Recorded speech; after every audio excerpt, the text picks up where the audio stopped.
Selamat datang di channel Under Microscope. Pada pembahasan video kali ini, Under Microscope akan membahas mengenai jaringan tumbuhan, khususnya jaringan pada daun. Di kesempatan kali ini, Under Microscope akan fokus pada preparat irisan membujur pada daun kangkung.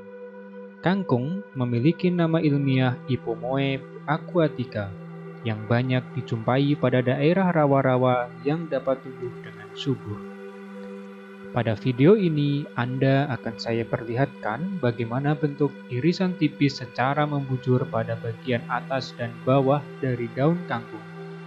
Dalam biologi, pengirisan suatu preparat pada daun tumbuhan ada dua cara, yaitu secara melintang atau vertikal dan secara membujur atau horizontal.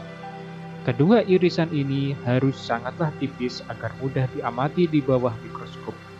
Pada irisan melintang akan didapatkan irisan utuh dari jaringan paling atas sampai bawah daun, sedangkan irisan membujur akan mendapatkan irisan tipis di bagian paling atas atau di bagian paling bawah saja.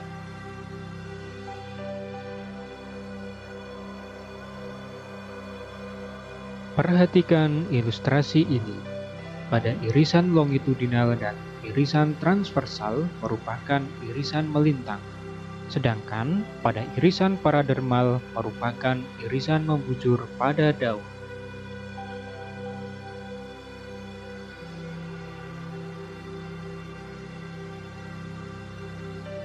Ini adalah irisan membujur pada daun kangkung bagian bawah yang saya amati dengan perbesaran 232 kali. Perlu diketahui, perbesaran ini adalah perbesaran pada layar monitor yang saya gunakan, yaitu 14 inch. Jadi, jika Anda menggunakan layar monitor 14 inch dan di full screen, maka perbesaran 232 kali ini sangat tepat. Tetapi, jika Anda menggunakan layar monitor seperti smartphone, maka perbesaran 232 kali ini tidaklah tepat. Perlu dilakukan perhitungan lagi agar mendapatkan perbesaran yang tepat. Hal ini berbeda saat kita mengamati langsung menggunakan mata. Maka perbesaran akan selalu tetap sesuai dengan lensa okuler dan lensa objektif pada mikroskop.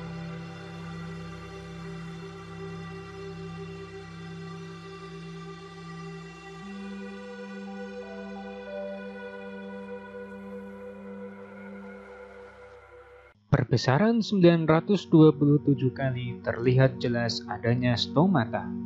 Stomata digunakan sebagai tempat keluar masuknya udara seperti gas karbon dioksida dan juga sebagai tempat keluarnya gas oksigen sebagai bagian proses fotosintesis. Di sekeliling stomata terdapat sel penjaga yang berfungsi sebagai pengatur membuka menutupnya stomata. Mekanisme menutup dan membukanya stomata dipengaruhi oleh tekanan turgor pada sel penjaga. Mudahnya, jika jumlah air yang masuk ke dalam sel penjaga semakin banyak, maka stomata akan membuka. Keadaan pada sel penjaga ini dinamakan memiliki tekanan turgor yang tinggi.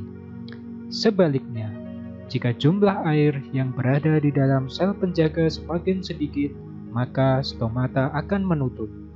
Keadaan ini dinamakan memiliki tekanan turgor yang rendah.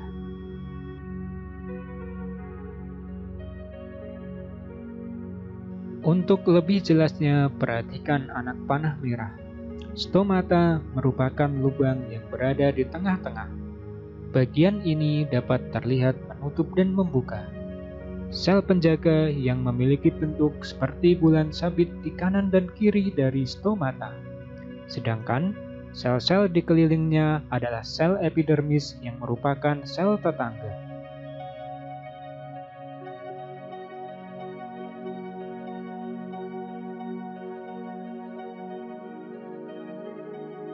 Pada bagian ini kita diperlihatkan bagian yang bertumpuk di bawah jaringan epidermis.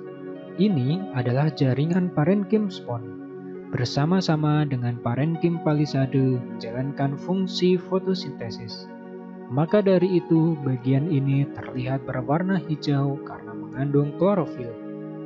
Selain untuk fotosintesis, jaringan parenkim spons ini memiliki fungsi utama sebagai tempat penyimpanan sementara hasil fotosintesis sebelum diangkut oleh pembuluh floem. Bagian ini juga terlihat adanya stomata di antara jaringan epidermis. Penumpukan jaringan-jaringan antara jaringan epidermis dengan jaringan parenkim spons ini dikarenakan saat proses penyenyatan bagian bawah dari daun kangkung tidak bisa mendapatkan sayatan setipis mungkin, sehingga jaringan di bawah dari jaringan epidermis masih ikut di dalam preparat.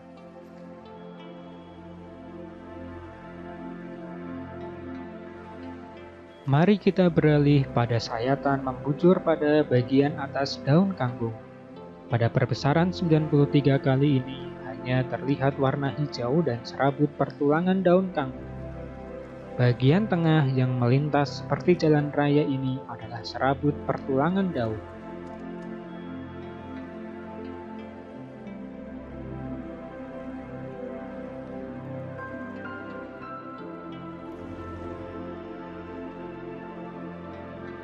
Perhatikan jika diperbesar menjadi 232 kali, terlihat serabut pertulangan daun yang lebih detail seperti adanya jaringan-jaringan yang memanjang. Ini adalah jaringan epidermis. Selain itu, pada pertulangan daun juga terdapat jaringan parenkim dan jaringan pembuluh silem dan floem. Pada video ini juga terlihat secara samar-samar stomata dalam jumlah yang sedikit. Perlu diketahui referensi ilustrasi struktur daun yang dipakai di jenjang SD, SMP, dan SMA. Banyak yang menyatakan bahwa stomata hanya terdapat pada bagian epidermis bawah pada daun. Hal ini tidak sepenuhnya benar karena beberapa jenis tumbuhan memiliki stomata pada bagian atas dan bawah daun. Termasuk pada daun kangkung ini yang terdapat stomata pada bagian atas dan bawah daun. Namun, tipe jenis ini jumlahnya tidak terlalu banyak. Lebih banyak lokasi stomata pada sebagian besar tumbuhan hanya terdapat di bagian bawah epidermis daun.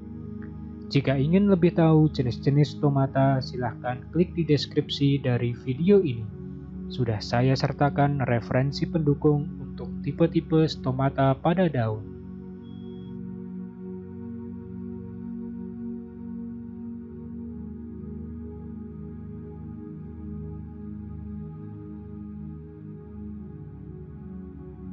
Lingkaran berwarna coklat kehijauan ini sampai saat ini saya belum tahu apakah ini termasuk ke dalam struktur pada daun kangkung ataukah semacam infeksi yang menyerang pada daun kangkung. Jika Anda memiliki referensi terkait bulatan ini, silahkan ditulis di kolom komentar agar kita sama-sama belajar mengenai struktur ini.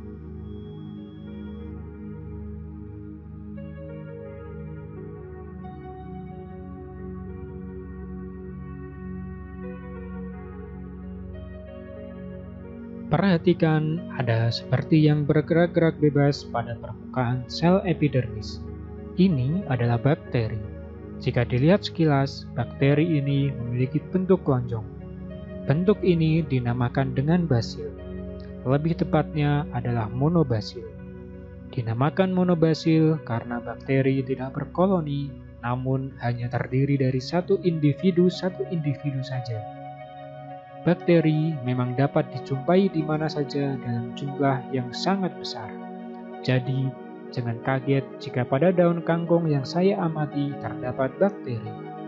Asal kangkung dimasak dengan panas tinggi, otomatis bakteri-bakteri ini akan mati dengan sendirinya. Selain itu, bakteri ini kemungkinan besar tidak berbahaya bagi manusia.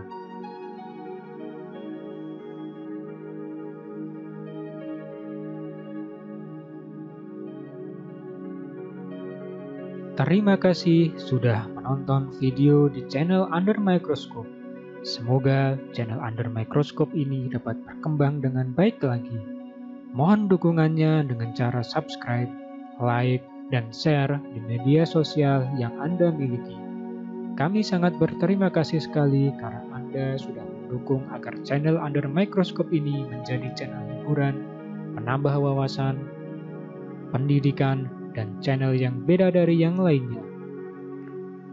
Sampai jumpa di video-video lainnya di Under Microscope. Terima kasih.